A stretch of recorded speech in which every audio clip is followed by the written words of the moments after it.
It's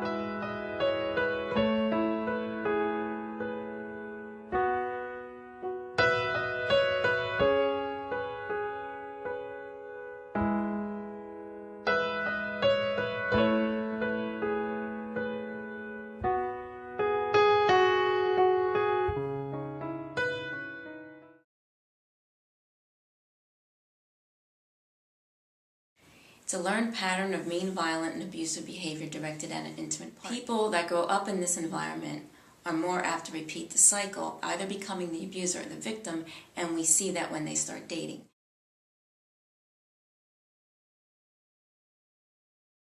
Cycle of violence. Well, it begins with the honeymoon stage, or hearts and flowers. And what that means is all relationships start out good.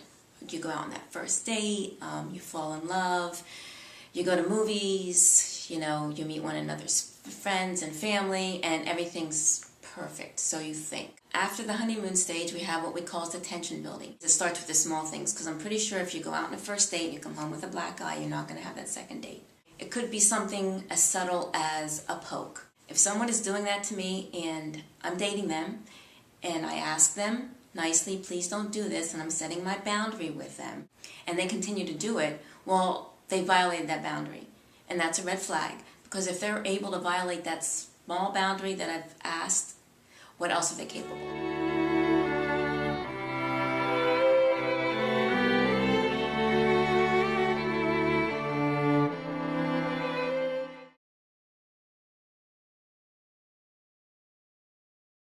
I think it happens across all ages, it happens across all ethnicities, races, genders, socioeconomic classes.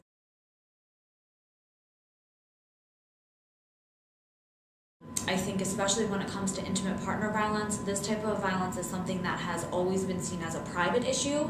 It's for that couple to deal with themselves. It's not our business getting involved.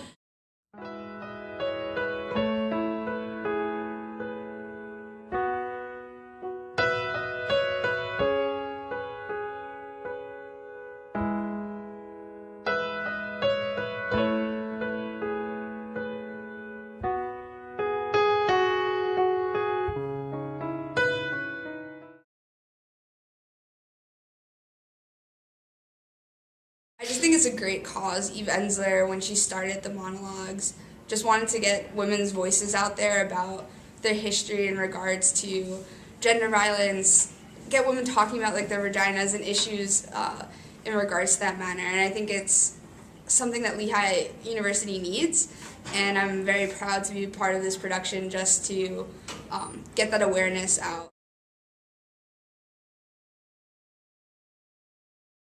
At the end of our production of the vagina monologues, we ask survivors to stand, and we ask people to stand if they know survivors. So by the time we ask people if they know someone who's a survivor of gender violence, almost everyone in the audience stands.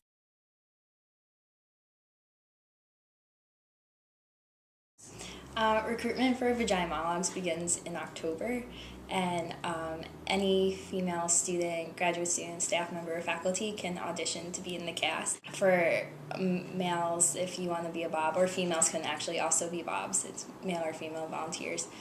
Usually there's information on the daily announcements around the same time.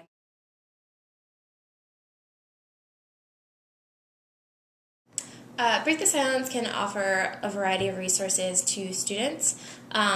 We deal with harassment, stalking, sexual assault, rape, and intimate partner violence. We can refer people to legal resources if they want to go through the police. We can also refer them to counseling services at Lehigh, the Advocates Program at Lehigh, and we also refer them to St. Luke's Hospital if that's a concern for them.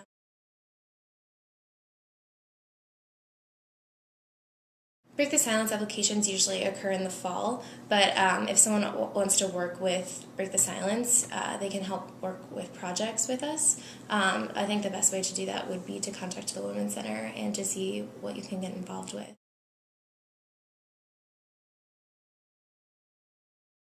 The Women's Center has events. They can always use volunteers to help out with more events. Attending our programs just by showing up and supporting these events, that's a great way to be involved. That's helping us with our mission by coming there and being supportive, that's helping our mission.